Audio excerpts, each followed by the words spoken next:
We're back for episode number 3 of Bench Racing After the Flag, our brand new web series. We have had some phenomenal feedback. I appreciate the support. I'm here with the driver. We've featured her before on bench racing, along with some of the other Peterborough area no good nicks, but we figured that she's interesting enough that she gets her own episode. This is going to be good. None other than Amanda Connolly, who was forever a top tier resident of the Thundercar division up here in the Simcoe County area. Had some great runs in the limited late model. Really had a phenomenal rookie season with the Lucas Oil Sportsman Cup. It's been a wild ride. I wanted to get you here and sort of sit you down and go right back to the start, because you're super humble and you want to say, oh, nobody wants to hear it. Everybody knows my story. Nobody knows. Like you've had some phenomenal, like some interesting stuff go on with your career that nobody really knows the story of.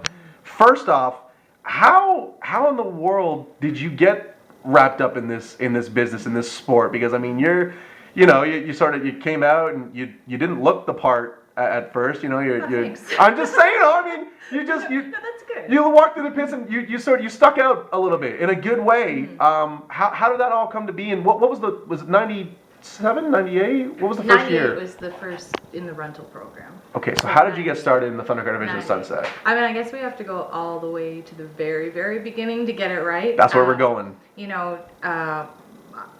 Maybe most people don't know, but my dad raced at Sunset in the late 70s and 80s, right up until the early 90s. Raced in late model, was at the very end. He passed away in 92 and I was 12. But through, when I was a kid, like through all those years, I mean, we were up there enough, not every weekend, not diehards. I was heavily involved with fastball, amongst other sports. Still are, right? Still am, yeah. So I wasn't up there every week, but I definitely enjoyed it and knew a little bit about the sport and loved watching Dad and remember Dad working on the cars and such. And when he passed away, for a few years there, I didn't go up because I just didn't feel like I had a reason to. I wasn't in love with the sport at that point. I just didn't feel like there wasn't anything for me to watch up there anymore. I didn't really know anybody. And a few years had passed, and I kind of got rumblings that there was a few people around town that were racing at Sunset, and I was like, oh, it's been a while. Let's go up and check it out again. And I started going there the odd time with one of my friends, Aaron. When we weren't playing ball, we head up to the Speedway and watch, and I don't know, there was something about it. There was a few girls racing back then, and I remember watching them, and they definitely inspired me. Tara McLeod was one of them. She was racing back then, and I remember watching her and seeing what she was doing and thinking, I can do this too. It looks really cool. It looks really fun. I'd love to give it a try, but it kind of stopped there. Didn't really know how to get involved or anything like that. And a few years later, it was like 98, and I was up there with my friend. We were watching the racing at Sunset, and Bob Finnemore had started a rental program with Thundercars, and he was charging about $500 a night, and it was over the announcement, come down and talk to me and figure something out. And I turned to my friend and I said, I'm gonna go down and talk to him. She's like, what? You're crazy. I go, what do you mean? Like, look, all these guys I can do this. Come on, And those were the days where the Thundercar field was stout, and there were a hell of a lot of cars. There was a B feature every night back then. I kid you not, every night. 40 some odd cars in the pits every night. So I went down to talk to him, and I was a little apprehensive about going up to him, but I did. I introduced myself. He knew who I was. Well, he knew my dad, so he kind of not knew who I was, but put it all together. And he said, I think this is a great idea, and this is what it costs, and blah blah blah. I won't bore you with how we got the $500. What, did you rob a bank? Like, is there a good story? You know what? My friend and I might as well tell you now. My friend and I, Aaron, we walked around Aurora and went into local businesses and said, yeah, we're trying to race this car. It costs $500, and I'm telling you, Mr. Sub, a local lawyer, machine racing, $50, $100. By the end of the day, we had $500. So I'm not kidding. So it must have been very convincing. So something tells me that you probably were, yeah. So we drove up to Bob's in Newmarket, paid the man the money, gave us the hood to paint and everything. That we thought that was great. We went to Canadian Tire in the dollar store and striped it up and painted it all up. I've got pictures of it. It was fantastic. And I went racing that night. what a wake-up call. I was good during the day, and Bob, love Bob, by the way, but, it was his car, and he didn't want anyone to wreck it, so it was like, the key is to stay low. Have fun. Stay away from the wall, bring it in real low, and keep it there. And I'm like, okay, and he would draw chalk, the track, and this is where you gotta be, and it was all wrong. But anyway, he's protecting his investment. Hey, for $500, I mean, you can take $500 damages like that, So, yeah, I went racing. I was there the whole day in the morning, had the track to myself, and everything was great. And then all the other cars showed up, and it wasn't so great after that. I had like a total like Ricky Bobby moment before Ricky Bobby even existed. I was like on the back straightaway, and we were pitted in the infield. So I came out of the infield and doing the warm-up laps, and everybody's pulling onto the track, from, I guess it would turn be two. Turn 2 like it used to be, Yep. like back in the day. So here they come, and they throw the green for practice, and like they just both sides flying by me, and I was like, oh. Were those other cars? That's exactly. I was like, oh, like I thought they were telling me I was doing so great. I was like a second and a half off the pace. It was not that great, but I had a fun night. I fell in love with it instantly that night. I was in the B feature that night with, I don't know, probably 20 cars. I ended up finishing 5th. It was a pretty good night. I loved it so much I rented a car, the same car, later on in the year. That night didn't go very well. He had 2 rental cars at that point in time. I ended up wrecking both of them. So, was there anyone notable in the other rental car? Like, is there a story we can tie in with like another bench racing episode? Like I'm totally trying to remember who it was. I can't think. We were talking earlier, and I can't think of it. If it comes to me, I'll definitely let you know. If you're out there, remember that, because I took the rat out of mine and took the rear end out of yours. So that was not a good night. And I think after that, Bob was like, "Yeah, we're kind of full for the rest of the year. We're booked up." So, yeah, booked solid. So yeah, you're gonna have to go get your own car, right? So that's what I did. I had a friend in town that was very friendly with Frank Davey, and he had quite a competitive Thunder car, and was looking, don't remember the reason why, I was looking to get out of it, and was selling that car for a pretty sweet deal, or so I was told. And my friend took me up there to look at it at Frank's house, and he wanted $4,500 for it. It was the middle of winter, it was under a tarp, and when he lifted the tarp off that thing, I was in love, and I had to have it.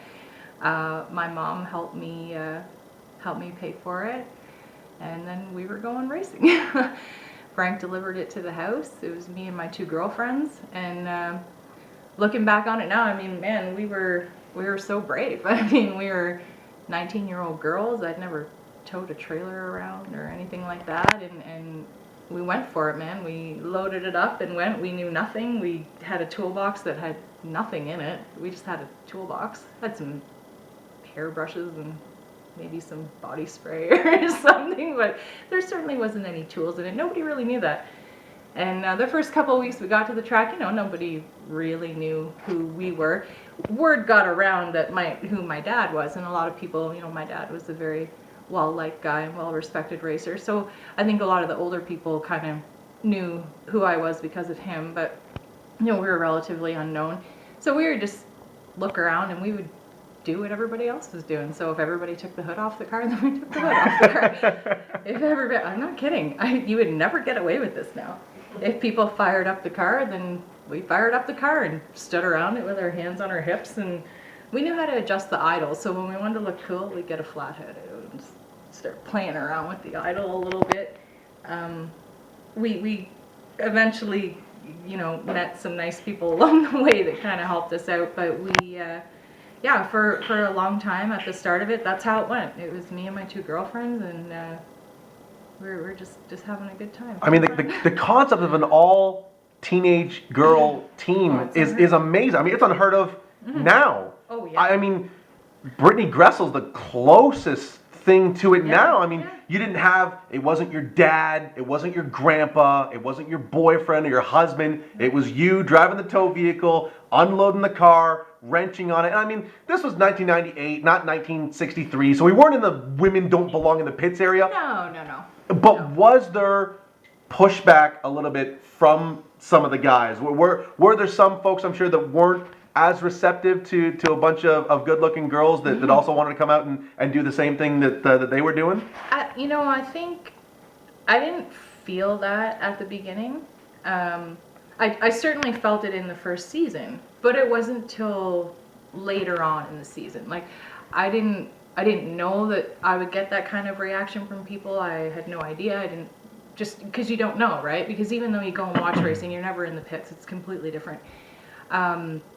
But I didn't know that I would kind of receive sort of unfair criticism because of my gender, and I did. It not a ton, not enough to that I went home crying at night or anything like that, but a little bit, a few comments here and there, a few on-track incidents that were totally blatant, here and there, not all the time. For the most part, I'm pretty thankful for the group of guys that I got to race with early in my career.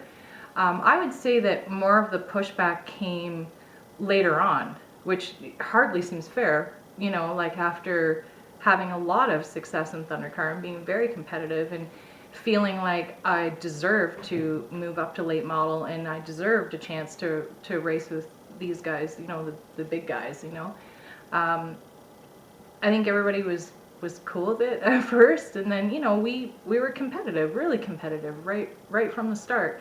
And there was things that were said that actually totally blew my mind, that were totally because I was female. But I don't know, what do you do, right? What do you do? I mean, when you walk through the pit area now at literally any speedway across the province, and you see, I mean, there are no visible gender boundaries anymore, which is awesome. I mean, we're even at the point where we don't really make a big deal of a female competitor anymore because there's really no need to, because every track has a handful of girls that are out there doing it. So when you look at that, do you feel as though you were a part of sort of help making that mainstream in this area? I mean, I don't know that for a fact. I hope so. I mean, I hope that I made it easier for certain people. I don't know if I did. Maybe I did. Maybe I didn't. I don't know. There was girls before me, right? But I still find, I mean, I don't find it with myself so much, but I'm still a race fan too, and I'm still sitting, in the grandstand at various different tracks all over North America. I love racing. I love watching racing anywhere. And while I think it's easier for girls at the lower level, because there's a lot of them, so it's strength in numbers kind of thing.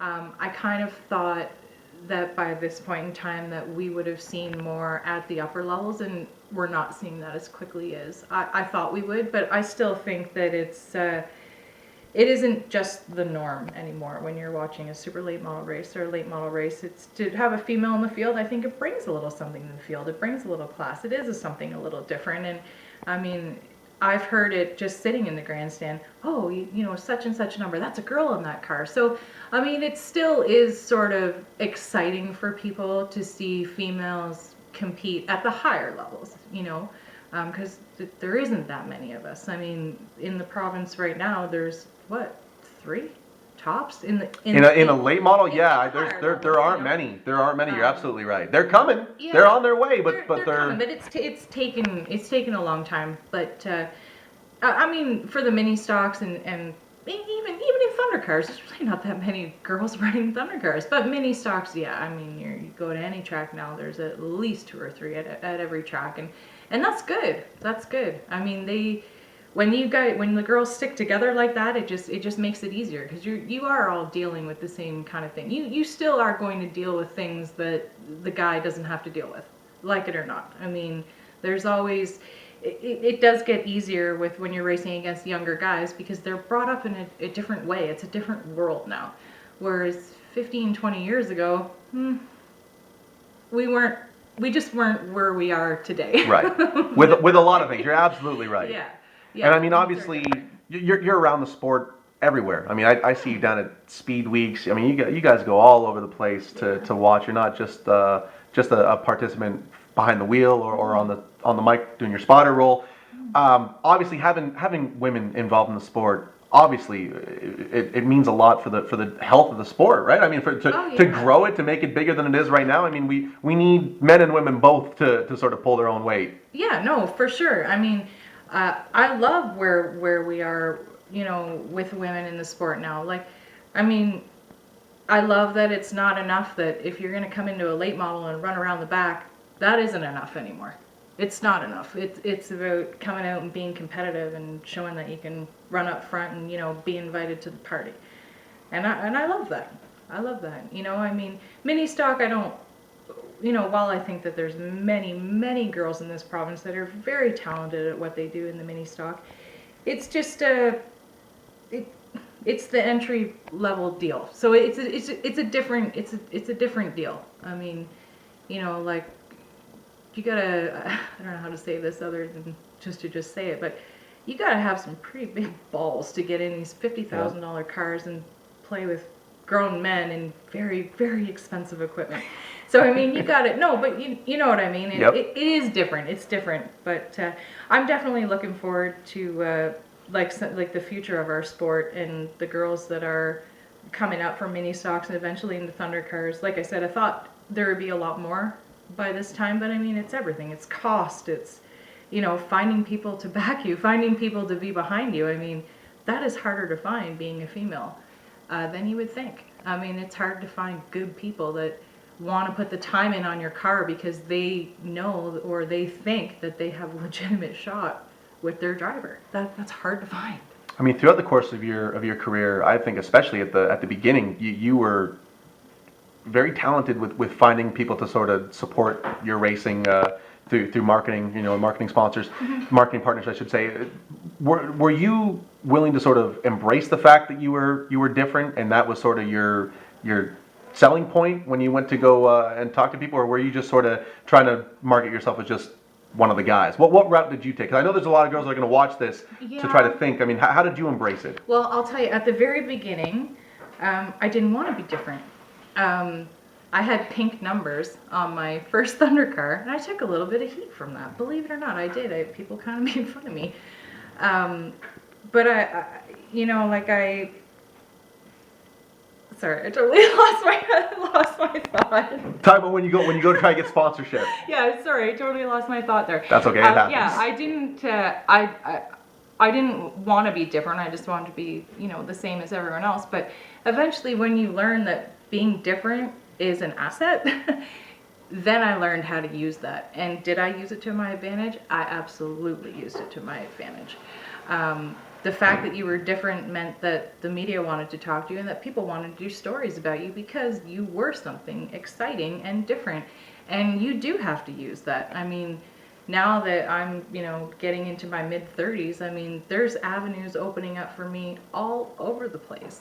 You know, different marketing partners, different things, but you definitely have to use what you have, like, for sure. Everything. That's what this sport's about. I mean, especially coming up in an era where there was no YouTube, there was no Facebook, there wasn't the media accessibility. I mean, in large parts, it was a niche. I mean, it's a niche now, but it was a real niche then, and it was. I got to think that it was incredibly hard to find yourself in front of a camera or talking to a reporter back then.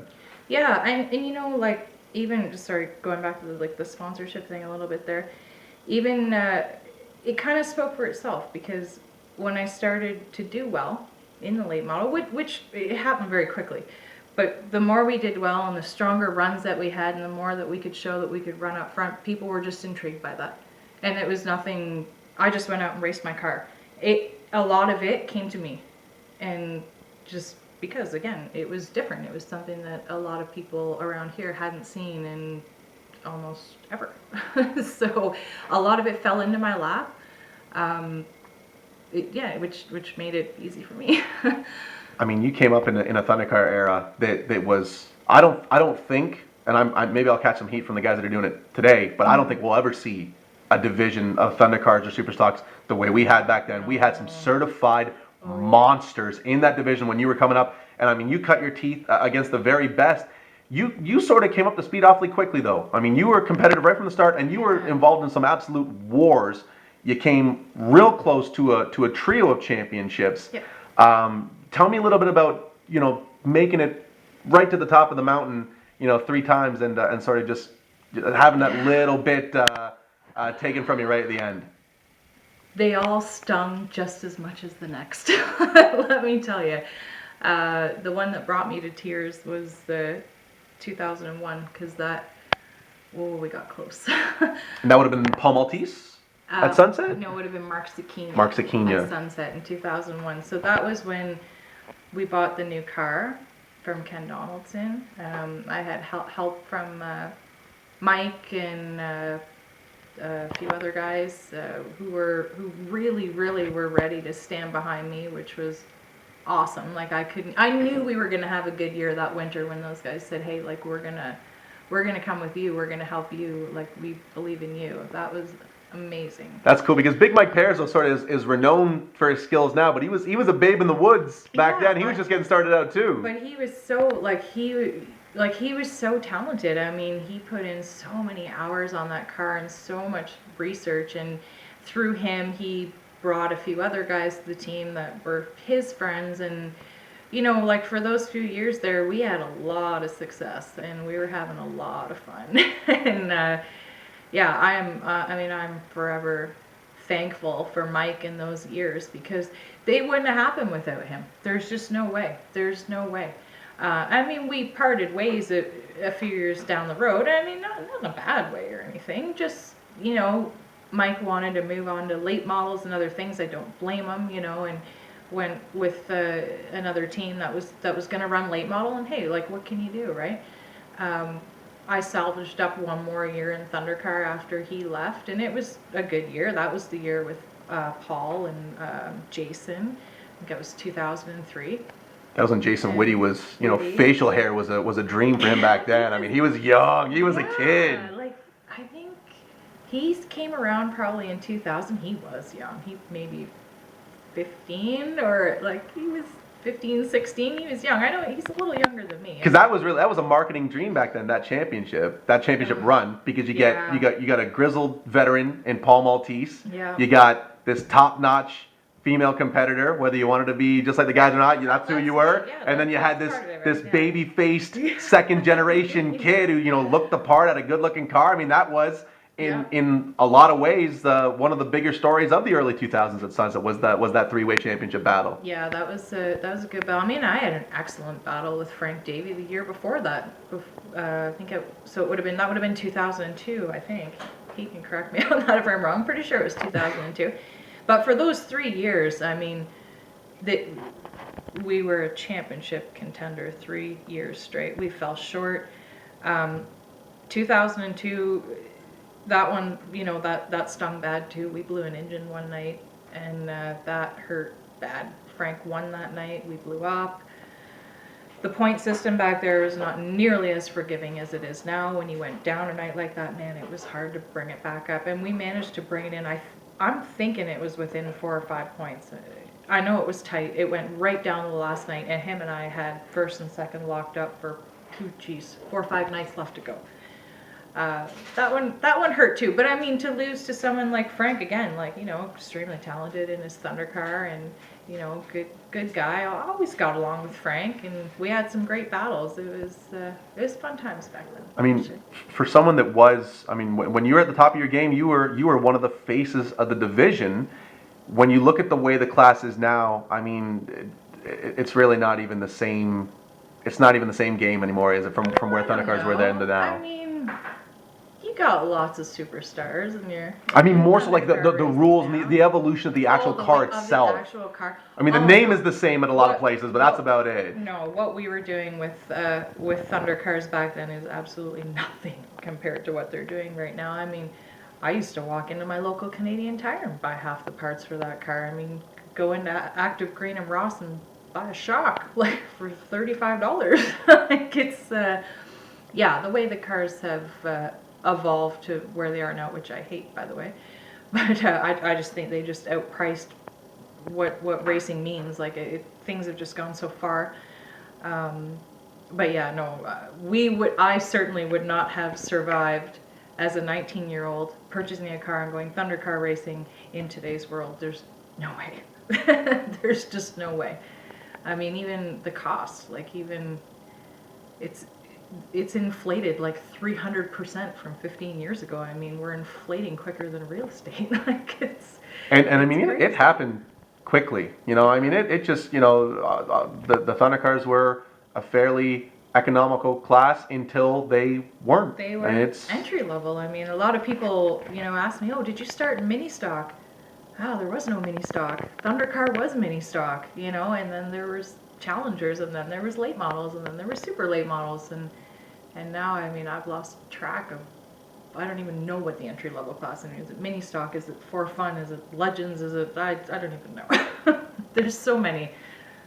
now, when you made the decision to move into late model racing, was it because you had had 3 phenomenal years in Thundercar and you were just sort of, you felt as though you had nothing left to prove and you wanted to move on? Was it just disgust that you'd lost 3 championships as close as you did? I mean, what was the reason to make that jump? Because it was a huge leap back then. I mean, the way it is now, it's a sort of gradual transition. Thing. Back then, it was not. It was a big jump from Thundercar to late model. Yeah, I had felt, actually by the end of 2001, when we missed the championship with Mark for the first time, I had felt then that I was ready to go to late model, but it was a budget thing. I mean, I was 21 years old. I just didn't have the means to make it work. So I had to stick with what I could afford. So, I mean, we stuck around for 2 more seasons, and then, finally a number of things came together, mainly my mom. And we decided, she decided that we were going to purchase this car from Ken, and she was going to support my dream, and like she has all my entire life. She actually never gets enough credit for my racing career. It's pretty much all because of her. So yeah, she decided that we were going to go late model racing, and it was a budget thing. I felt I was ready years before that, but I probably wasn't, but I felt like I was.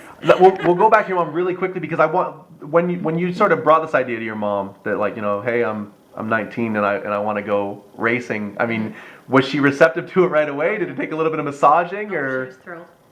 She was thrilled.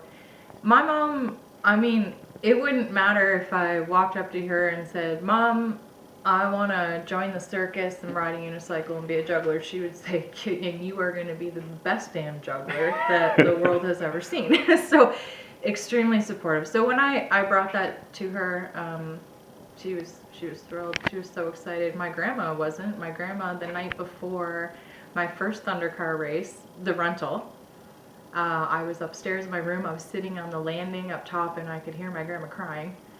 And I was like, "Oh, what's going on?" Trying to listen, and my grandma was just so upset. She thought I was going to get hurt, and so I walked into the kitchen and I said, "Hey, what's wrong?" She said, "I don't know. I don't think this is a good idea. I don't want you to get hurt." And I just looked at her. I said, "Grandma, it's me. Nothing's going to happen to me. It's me. Everything's going to be fine." Why wouldn't it be fine? Why wouldn't it be fine? Of course. So like the first couple years I raced, 99 and 2000, my grandma would come to the track and watch like this. And in 2001, when things really started to get hopping and we were winning a lot, this turned into like something like this. So it was really great. I miss my grandma. I miss those times. That was good. Do you remember having those two in Victory Lane with you from your first feature win? I do. What was that like? Yeah, amazing. I still have the picture. It's my favorite racing picture of all time. Who did you beat? Who's your no one ever forgets their first feature win. Who'd you beat in your first feature in a Thundercar at Sunset Speedway? And you just say no one. Oh my God. Really? That's bad. You remember the moment having your mom and grandma there, but you don't remember who you had to beat to do it? Mark Adams? Rick Watson? Joe Whitaker? Probably. All of the above? All of the above. We're all there. I don't know. I can tell you who's there. Like It was Murderer's Row back then. Doug Harvey. Joe Whitaker. Did you race with Brett Murray? Watson. Or had you moved on by then? Because Brett was a stud in a Thundercar. He was good, but he might have moved on by the time. I think that he might have been first year All-Star. Yeah. Because I think he sold the car to somebody else, and somebody else ran that car. I think I did have a few races with Brett. Yep. Just not sure if they were in Thundercar or not. I can't remember. So your first year late model, you jump in a Kyle Donaldson That I car. remember. So I mean, you're getting in a Kyle Donaldson car. In in a lot of ways, is it a two-sided coin? Because you know you're getting good equipment, but you're also getting, you know, a boatload of expectation from everybody in the stands in the pit area as well. I'm never ever worried about anyone else's expectations of me, because I always thought that the expectations for myself were way higher than what anybody would have ever expected of me in the first place. I don't think anybody really expected much of me at any time. So that never bothered me. Nothing to do with that. I always went out there and would just do the best I could do. I never really, at that point in time, I never really cared a whole lot what other people thought. You know, I've been through the ringer a little bit with, you know, with people, and then it just didn't matter anymore. I was having fun. I was, you know, I had just this passion that grew overnight for this sport, and nobody was, it would have been hard back then to bring me down. I mean, like we spoke earlier, like the first night, that first late model win, I had a very well-respected driver come in and give me a kind of a crappy remark. And that hurt a little bit. I remember thinking, ooh, that was rough. And a few other things throughout the year from a few different people, very well-respected people. I just chalked it up to that, you know what, maybe they're a little bit scared of getting beat by me. I don't know. I couldn't think of anything else. I couldn't think of why somebody would say the things they were saying, and I just thought they don't want to get beat by me, I guess. What else could it be? Now, you said when you were getting ready for your first Thundercar season, you didn't really expect any the pushback that you got because you didn't know any better. Now, Yeah. when you're getting ready for late model, new group of guys, new division, I mean, maybe more old school, I hate using that term, but old school guys with old school mentalities. Were you braced for it a little bit? Were you getting ready for it? Maybe, like, I mean, it's kind of hard to remember. I probably didn't expect it to happen because I thought that we were doing so well in the Thundercar, making a good name for myself and the team, and I kind of thought that they would be happy that I was, you know, going to come and run with them, and that they would be a lot more accepting because they were there every week too. When we were winning the Thundercar race, they saw it too. So I didn't think anybody would have a big problem with it, and I'm telling you, most didn't. Hardly anybody did, but there, you know, there's always a few bad apples in the basket, right? So, shocked by a few of the things that a few heavy hitters said to me back in the day, and I'm not talking about getting into it with somebody on the racetrack and having people call you all the bad things you call a woman when she pisses you off, because I call all the bad things that you would say to a man, like the male version of those things, I got out of the car and said those things too. So I mean, I can hardly, someone calls you the B or the C or the W or the S or whatever, whatever, we're doing it too, right? But the things water off a duck's back, yeah, right? like, well, okay, yeah, you know, I'm a B, you're an A. What's the difference? Like, whatever. But the few things that, and I, you know, like I don't want to repeat what they were because, you know, those people are still around and they're still active in the sport. But I had a few harsh things directed at me strictly for being female, but yeah, you get over it. You know? How instrumental was Ken Donaldson in the early portion of your late model career? Because I know he worked with you a little bit with the Thundercar and sort of was a big factor getting you up to speed. Yep. Was it, you know, the second verse the same as the first by the time you got to a late model? Yeah, I mean, he in Thundercar, he was like, he taught me a lot of like fundamentals about driving. It wasn't like he was teaching me about the car or anything. He taught me a lot about how to think and how to react and how to feel, like how to, you know, he really worked with me about teaching me how to communicate with him what the car was doing, and ended up getting pretty good at it. It ended up, you know, Ken at one point put me in a couple of his other cars because he, you know, really appreciated the way that I was able to give feedback to him, and the way that he taught me, I was giving him the feedback the way he wanted it because he showed me how to do it. With the late model, yeah, I mean, I think the first couple of weeks we were sort of on our own, and then I can't really remember what happened with their season. I think they didn't race much that year. I'm not sure what the reason Yeah, I think was. that was back in the era where they were sort of picking and choosing a little bit. Yeah, it was a Mosport Kawartha, or Yeah. maybe they were just racing Friday nights. That might have been what it was at Kawartha. I can't remember.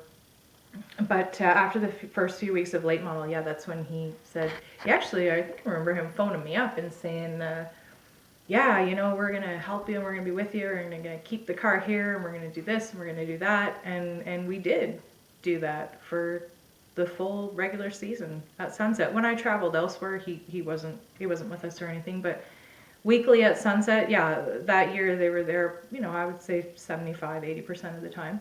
And for those that don't know, that phone call means something for Ken Dawson to call you. You know, I mean, not everybody gets that call. I mean, when you get that call, you say, yeah, sign my ass up. I'll be there tomorrow. And again, like being naive and not knowing very many people in the community, when Ken started coming around, it was crazy. They're everywhere and rolling around in the dirt and doing all kinds of silly things. And I was like, okay, I'm not, everyone's saying I should be so lucky that this guy's talking to me. But I was like, that guy? Really? Really? But then as you get to know Ken the character, you get, you know, he's they're a good family. They're good people. They're very, very important people in my racing career for sure. Yeah, he can laugh and joke, but when he turns that seriousness on, Yeah. it's pretty incredible what comes flowing out. Oh yeah, I mean he's very smart, and they always worked very hard on their equipment, and they worked very hard to learn about the cars, and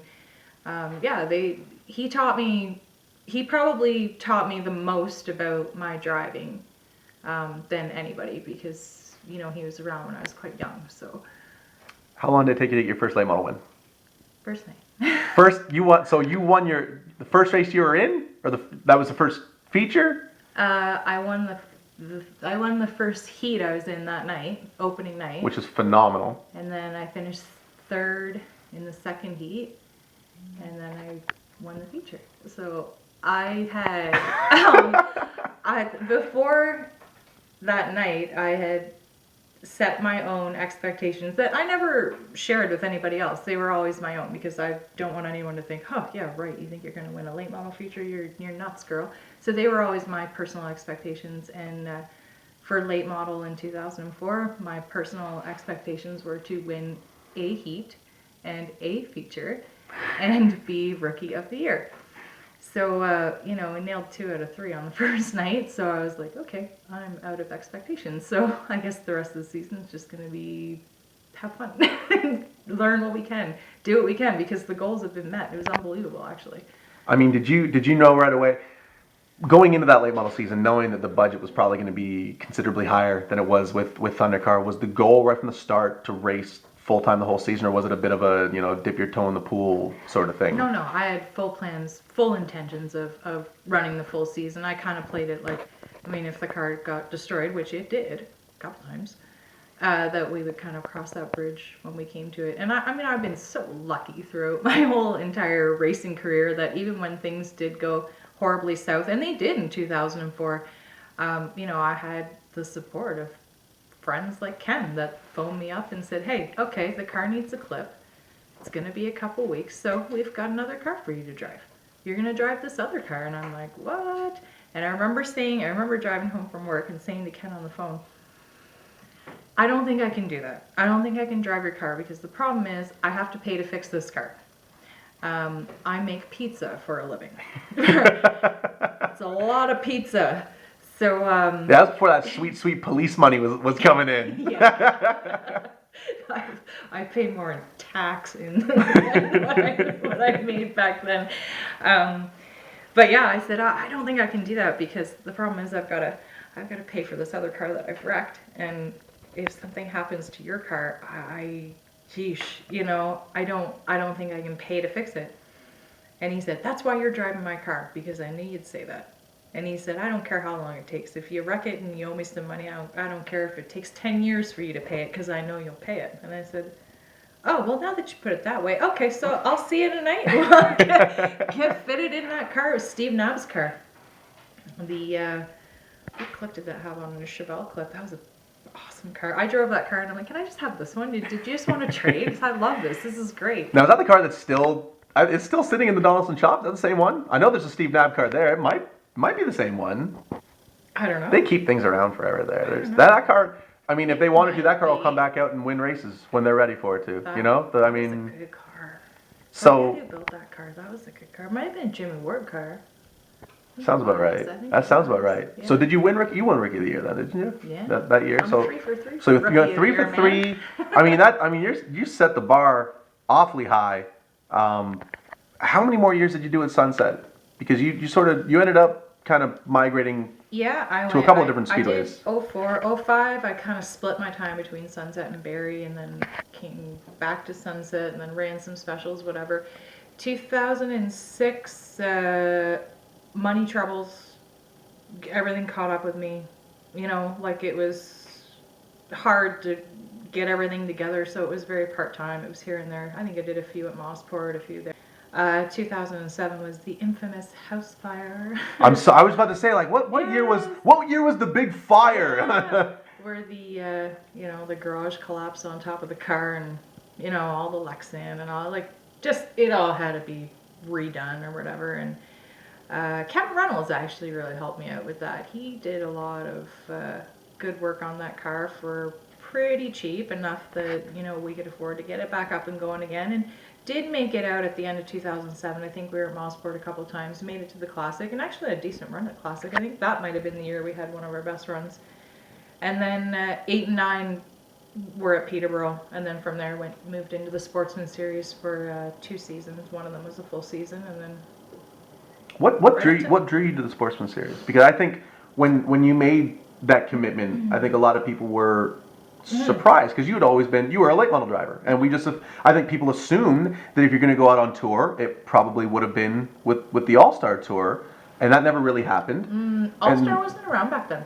Right, but I mean, like, even years earlier. Yeah. I mean, if you had the interest of going out on tour, I think I think a lot of other people thought that you would sort of eventually make your way to the All-Star Tour. Yeah, All-Star was I mean, the kind of car that I had at Sunset wouldn't have been compatible with All-Star back then. And All-Star was gone. When I was in late model, All-Star, I think, was already it was the dying years. It was, and the gap was starting to spread between what a limited late model was and what eventually became the pro late model division. Yeah, you're right. Yeah, so things weren't, and I mean, they were big budget teams back then. Like, there's no way I was pulling my stuff with a little Dodge Dakota, like a 6-cylinder truck, like, just to load everything up and haul all the way to Cayuga and spend $2,000 in a weekend. Like, that certainly wasn't happening for us back then. But with the Sportsman Series, I guess at the time, my late model had become so outdated. I mean, I know that we won the championship in 09 and stuff, but compared to Sunset cars and things like that, we were getting outdated. It was getting old. It was time to go. And, the cost of the Sportsman Series, considerably less than buying a late model chassis at the time. Kel was, we kind of decided together to all go that route. Like, Kelly's Pro Late Model got destroyed at the Classic, and that did it. Yeah. So that kind of ended that. It made the decision pretty easy. Like, this car can't survive. It's destroyed. What do we do? And then we kind of thought, wouldn't it be nice to spend X amount of dollars, which is half of what we would have had to spend in Pro Late Model or Late Model, get a really good competitive car. They have 604s in them. They're not slouches. Like, they're pretty powerful cars, and they're fun to drive and hard to handle. And we just thought, I think it would be fun to race. I think back then at the time it was 8 races. So it's 8 races, it's not 20, it's 8. It's at all the tracks we love. We get to travel around and even get to try out some new ones. Like, we'd never raced at Delaware, neither one of us. So, and just like the time trials and the longer races, and we spoke to the Dave Alexander that ran the series, and it seemed like something we wanted to, give a try. And we had fun there. Like, it was good. And I mean, that was probably the best years of the Sportsman Series. I think right now they've got some solid talent now, but back then, I mean, you had Jay Dewar, you had both Matt and Steve Robley, you had yourself, Dave Conley, Josh Wood, who I think was one of the most criminally underrated Oh, for sure, drivers. yeah. There were no easy nights there, I'm sure. No, and we the series was so good to us. Like, I mean, we loved it. The time trials were awesome. I mean, just like when you guys have time trials now in late models, it's like, oh yeah, we know all about that. It just feels bigger, you know. Time trials feels more NASCAR-like and bigger. And no, we had a lot of fun there. But the draw was definitely the length of the schedule and the fact that we got to travel all around and you know, these new experiences at Delaware and Barney and things like that. So Now, where along the timeline would the Camping World truck test fall? I hadn't been in a late model yet. That was the year that you won Oktoberfest then. Did you win Oktoberfest and then go for the Truck Series test? Was that the same year? No. No? Oh, I thought I was won right. Oktoberfest a few weeks before I turned 21. So I was 20 years old, 2000. And that was back when Oktoberfest. I'm not saying it's not a big deal Now now. everybody knows how old I am because But- everyone just did the math, eh? See, I wasn't gonna tip them off. No, it was 2000. No, the truck test was winter of 2003, following like the several very strong seasons in Thundercar. Because you had buzz around you. You really did. I mean, it was starting to. It's a You had some girl momentum. thing. It's a That girl too. thing. No, that is what it was. I'm not afraid to say that. That's okay. And was it Richie Waters? Is that who you tested with? Richie Waters was the crew chief on the truck. Right. It was Billy Ballew's team, which eventually turned into Shane Neal drove for that team and won at Vegas. Mm-hmm. I think. Mm-hmm. So it was sponsored by I think it was Nelly Apple Bottom Jeans. Yep. That's Yep. Nelly. So Yep. it was sponsored by them. So I flew to Atlanta and had a great week down there. And I mean, it's all money. It was all a money thing, right? You know.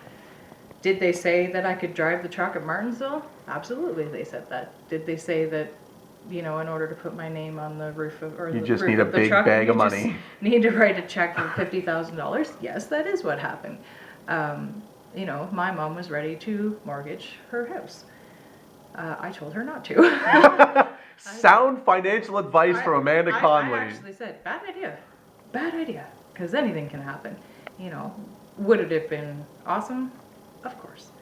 But the fact that I got to go down there and be with, you know, Stephen Wallace and Jason Hogan and got to meet all those guys and become friendly with those guys and get out on the track with them and you know, keep up with them was awesome. Just an experience I'll never forget. And I mean, that was Jason Hogan at that time he was... He won the All-American 400 the very next year. I was going to say, he was very much like a Bubba Pollard. What Bubba Pollard is right now in the super late model scene, that's what Jason Hogan was back. Everywhere. Yeah, he was winning in Southern All-Stars, like everywhere. Ran up front at Pensacola. I think he ran up front at Speedfest that year down when Speedfest was still at USA International in Florida and Lakeland. We went down to see him in 2004 and he won the All-American 400. He was phenomenal. And Stephen Wallace back then couldn't even drink. I think he asked me, can you buy me some beer? And I was like, I'm not really sure the answer to that question. So, nope. But I mean, that wasn't the only time that you sort of utilized the media buzz to your advantage. Tell me a little bit about the television pilot that I don't think many people know about. It's actually a fascinating story. Yeah. That was all, like, you know, back in the day, internet, like, just was, you know, starting to come out. Like, not everybody had computers in their homes or whatever. I was lucky enough to have one. And, you know, as soon as I got more comfortable with the internet, I started looking up things like, you know, Thunder Valley Racing and websites like Racer Chicks, things like that, and started saying, hey, you know, I'm a racer chick, so I'm gonna put my profile up here. So I started, you know, taking pictures and scanning them and you know, cruising the internet, trying to find anywhere that I could put a link up. I had a little website and, you know, I did as much self-promotion as I could. And just grinding, just hustling, right? You know, Every chance you can get. I mean, I did a lot of things. I had little, like, I've never really told anyone this before, but I mean, I had like little packages made up. I sent them out to the States. I sent them to lots of NASCAR teams. Years later, I actually found out some people did get them, and some people were talking about me down there, which is very cool. Which actually ultimately led to that truck test. I'm sure it was all the crap that I was bombarding people with. Back then, you could via the little Speedway directory, and it had like all the addresses of all the shops and everything. So I was just sending stuff randomly to people, like, you know, doing what I could do. You didn't know, right? Ignorance is bliss. So eventually a producer out of New York named Todd Baker saw my profile on Racer Chicks, I think it was, and he called me and said, hey, like, we're doing this show, and we're looking for female racers. We're trying to put this team together of 7 women, and we're going to all fly to California, and we're going to race, you know, blah, blah, blah. You know, they liked what they read, they liked what they saw. They said, can we come down for a couple days and do like some test shots? So they were like around my house for 2 days, like really aggravating. They were with me every second of the day. Like full-on reality TV. Full on, like every phone call, it was mic'd up for 2 straight days. Driving places with my friends, they were in the car with us. It was exhausting, but in the end I thought, no, this is going to be worth it. We got to, you know, put on a good show here and see what happens. And about a month later they phoned and they said, hey, okay, we're going to do this show. It's such and such production company. It's being produced for MTV in the States. Going similar along the lines of Laguna Beach, if you remember those kind of things. They were kind of like that was like sort of the birth of reality television. And they were going to kind of mimic that, and they were going to do it with female racers. So yeah, lucky me, I got to fly to Monterey, California. My roommate is actually a former ARCA series competitor, Marie-Eve Dufault, a wonderful, wonderful girl, French-Canadian girl. So yeah, I stayed down there for a while. I raced at Mazda Laguna Seca in Skip Barber cars, like the Formula cars.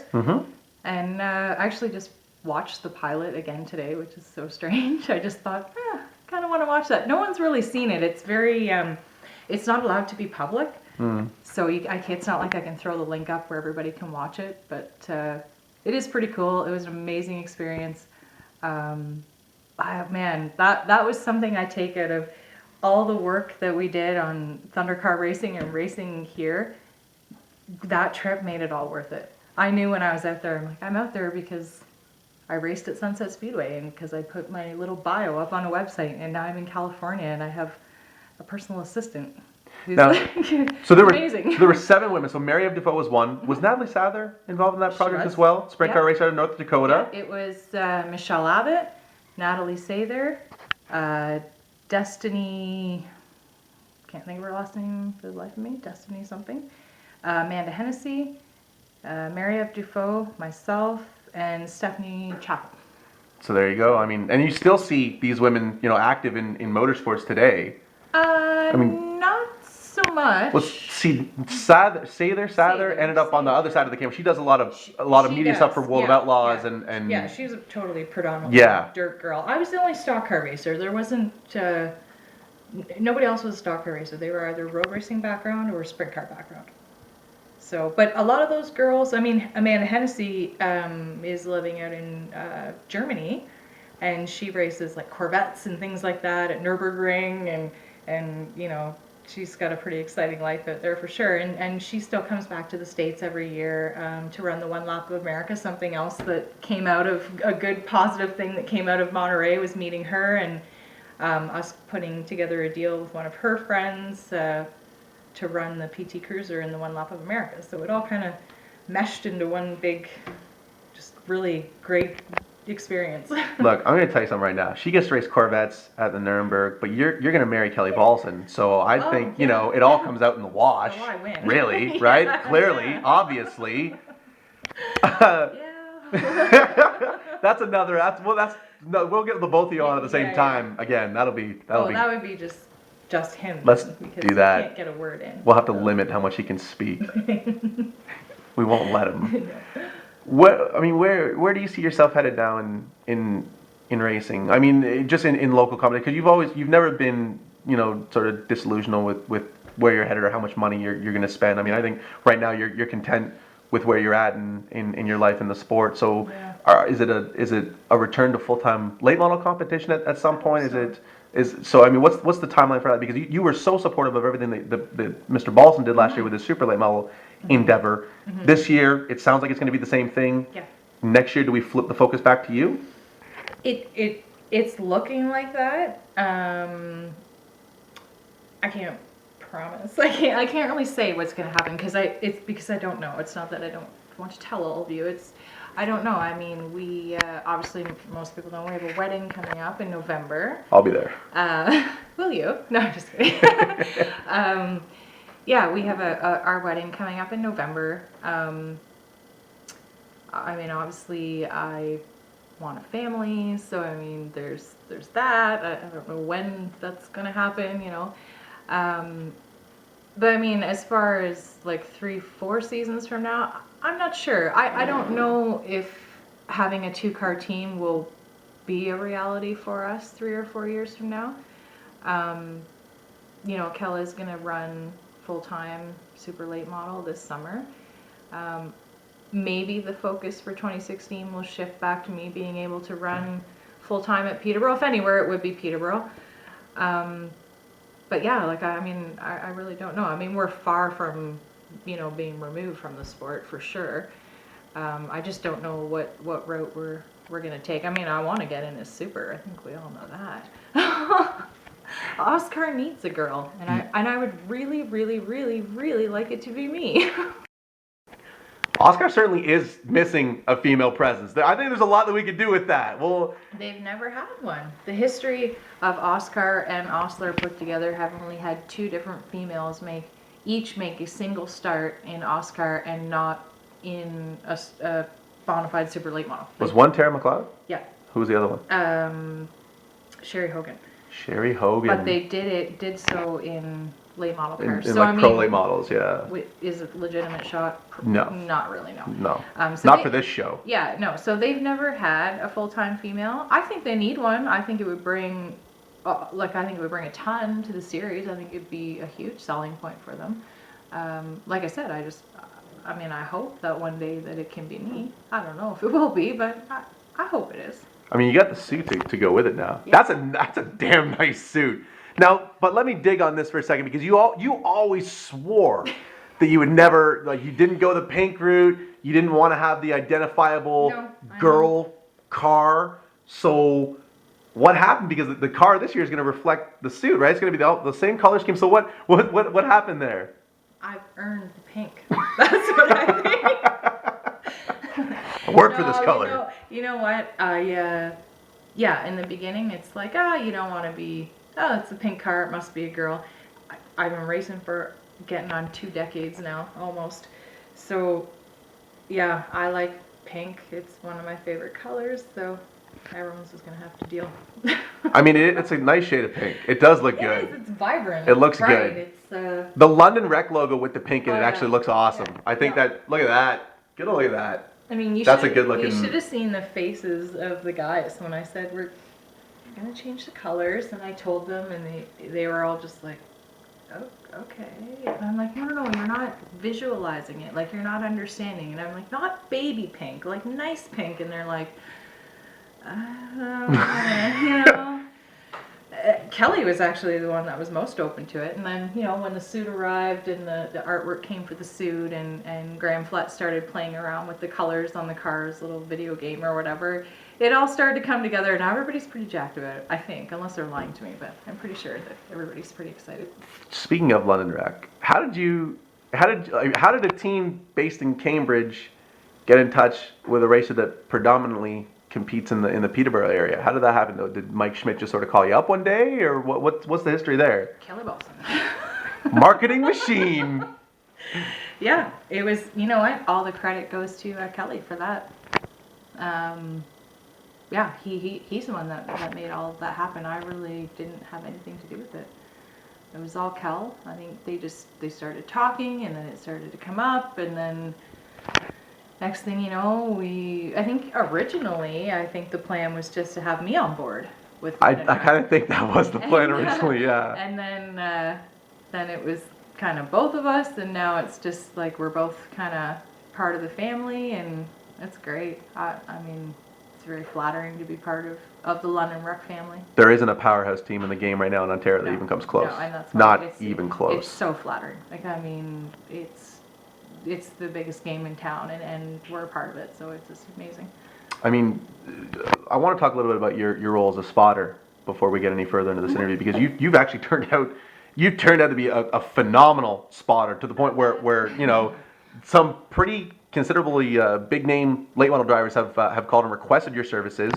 Craig Graham, Flying Ryan Kimball. I think he asked one night, but I didn't actually do it. Okay, So, Taylor Holdaway. yeah. Taylor Holdaway has sung your praises on more than one occasion. I think he loves that's nice. working with you. Yeah. Kelly Balson, obviously, Yeah. Chris Mitchell. So I mean, there's a few guys. How did that? Was that just something you gave it you sort of went and tried it one night, and it turns out you're actually pretty goddamn good at it, or what? I mean, I just think, from years and years of being an athlete, and learning how to make decisions, promptly and, quickly, making the right decisions, and seeing, processing information, like the same things that it takes to be successful behind the wheel. I think it takes those same things to be successful calling the shots for someone else behind the wheel.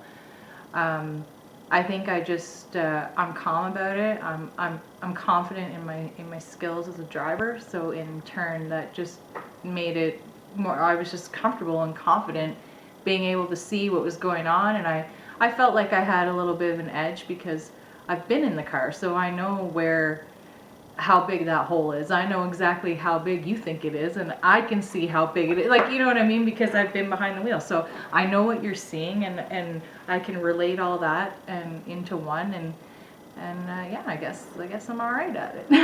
I mean, if the time comes where it's not possible to have a 2-car team, and you have to sort of spend more time out of the seat, is there a chance like you could have like a Joe Chisholm Jr. summer where you go and spot for 10 different teams at 40 different events, or what? Maybe. I mean, maybe when I'm retired from racing, that maybe Kelly can be in the announcer booth, and He's welcome anytime. You send Uncle B up to the tower, he's more than welcome. And maybe a couple of the young stars will have mercy on old me and let me work with them. Who knows? I don't know. Now, obviously, you mentioned that you want a family, so Yeah. I couldn't not ask you.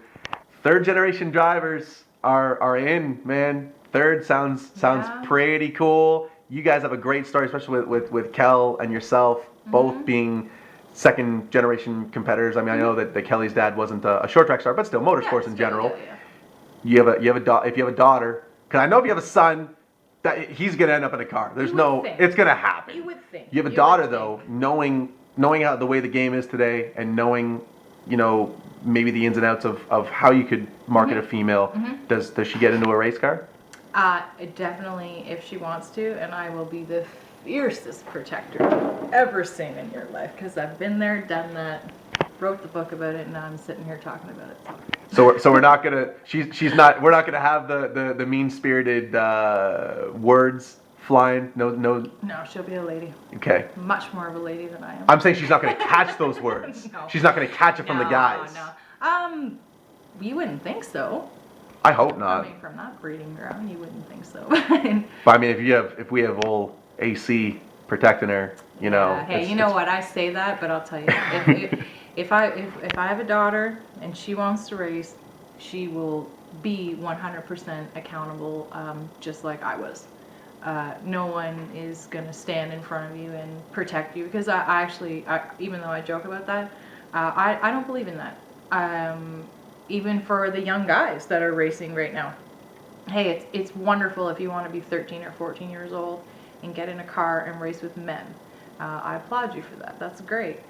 But when things hit the fan, and you've stuck somebody in the fence or whatever, and words need to be had and conversations need to be had. I mean, clearly, as long as nothing's physical, no, you need to stand on your own 2 feet. You need to speak up for yourself. You need to sort this out yourself. I mean, clearly, anything physical, that's just insane. Nobody goes to the racetrack for that, even though it does happen.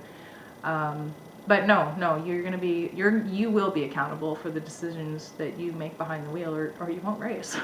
Simple as that. Now the question is, do you sort of wait for her to be 19 with a part-time job to fund her own effort, or, I mean, drivers are getting younger and younger nowadays. Would it be that route? I mean, I would think that if I had a daughter, I would start probably in karts or something like that. Just not even so much for racing a car, but just for driving, like becoming a safer driver on the road. Like, I mean, driving a mini stock or whatever, I mean, that's at 11, 12, 13 years old, that really prepares you to drive on the road, and, you know, will probably help mom sleep at night if you take the car on a Friday night or something like that. But, you know. Do you feel like when it came to your development as a driver, you sort of missed out a little bit not having the karting background? Yeah, probably. You know, I was kind of like a speed demon way before I had a driver's license anyway. I'd always sort of driven cars, driven a lot of different things, snowmobiles and four-wheelers, and I went, you know, rented like go-karts like at the local whatever, like local go-kart track anywhere I went. So I mean, I was pretty comfortable when I got in the Thunder car for the first time. It wasn't like I hadn't experienced, you know, looping a car on the street, because I had. So, you know. If you don't have another championship run in you, if it just doesn't end up that way, if you keep doing the sort of the special hunting pick and choose style schedule, what's the one win that you want so badly before you sort of ride off into the sunset and become a full-time spotter for short track teams? You know what? I mean, to sit here and say I want to win the Classic because it's the one that I haven't won, but that's such a tall order these days. You know what I mean? Like, I have to, when I set expectations for myself, I mean, I set them kind of realistically, and the Classic is like, it's a one-shot deal. I mean, you can go there like this year and start at the back and have a crappy run, and you're involved in 6 cautions before halfway, and it's like, you know, it's a one-shot deal. I would say, I mean, I'm very happy with the way my racing career turned out, and all the, like, the awesome things that I've gotten to do, and the wonderful people that I have met that